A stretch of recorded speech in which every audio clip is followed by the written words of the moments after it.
Most SwiftUI tutorials teach one small feature as asked all different types of questions using the AI and how to create a class you can use where you have to select the right answer. So instead of stitching together, before we start building, I've added a free complete SwiftUI project. After merging sessions, we refetch the sessions before merging the messages. That matters because messages may need to attach to sessions that were just downloaded from Firestore. So let's implement that now.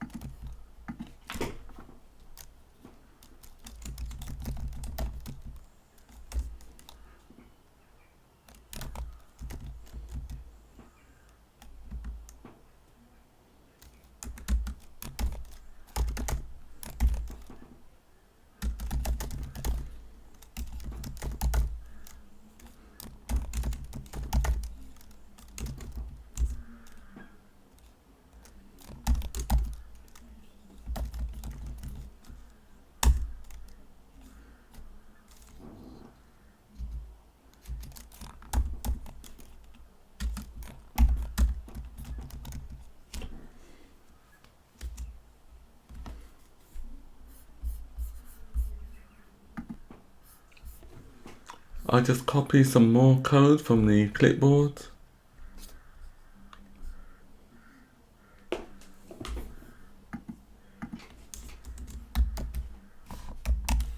Not that one.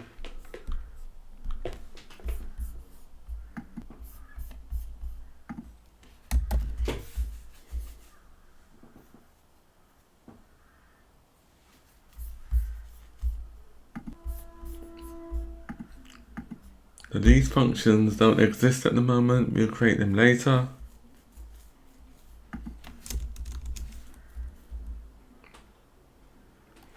Each merge function returns a count. This keeps the sync services observable without mixing UI concerns into the sync logic.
If this sync completed without a new failure, we can clear old, retry the queue items. This prevents the app from retrying work that has now successfully synced.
On lines 109, that should be downloaded and not download.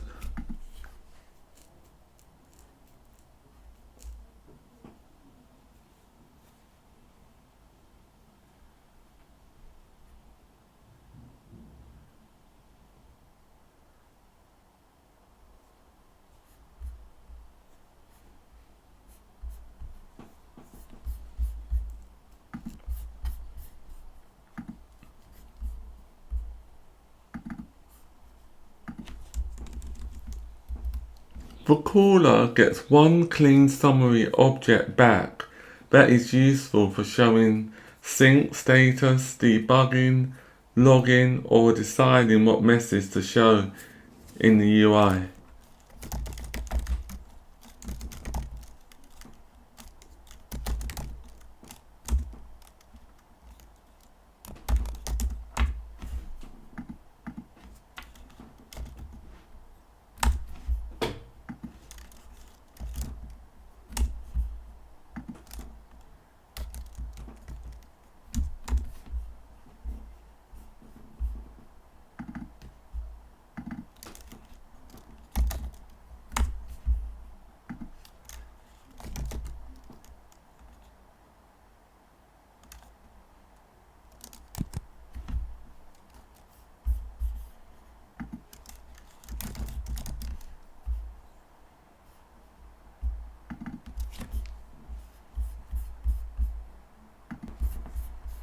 I'll just copy some code from the clipboard.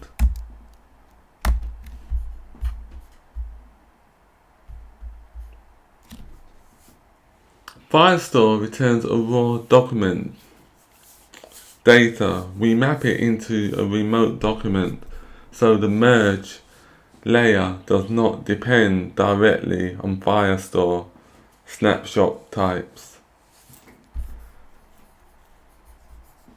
But we also need to implement this line.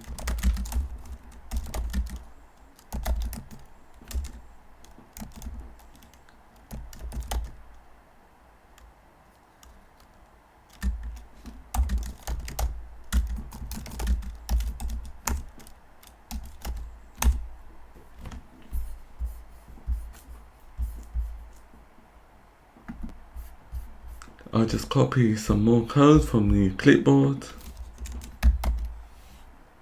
and then type the rest.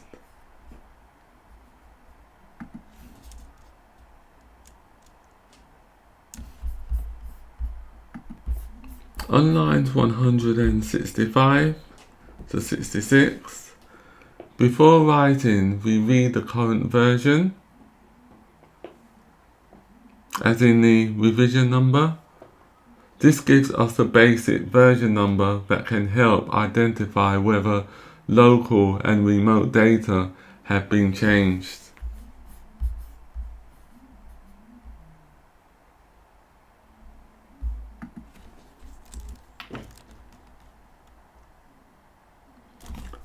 Sync at is the next line we need to implement. So the purpose of sync at, it uses the server timestamp, not the device clock. This is important because device time can be wrong.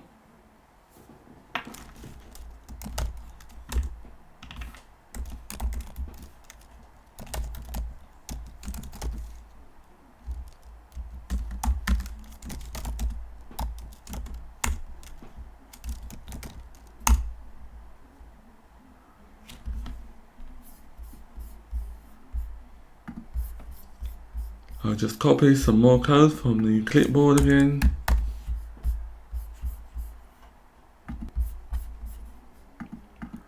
Sessions are uploaded first because they are the parent concept for conversation messages.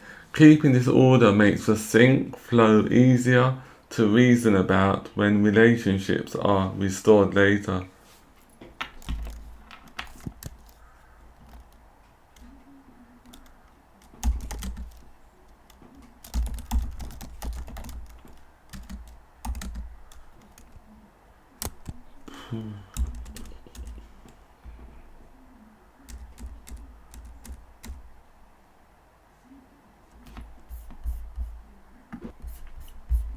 Within the for each loop, each SwiftData model is written using its UUID, the unique identifier, and the Firestore document ID. This gives us stable identity across local and remote storage.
Line 187 is incorrect because we also need rights version document function to be wrapped around within the for loop using a try wait.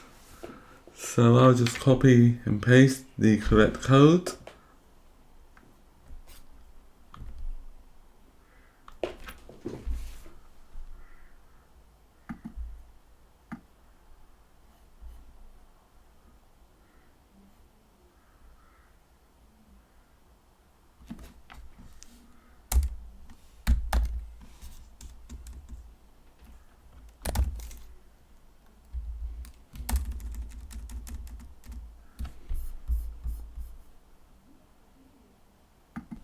In the next episode, we'll continue to work on the Firestore sync service to make the actual class compilable so that the application will work as expected.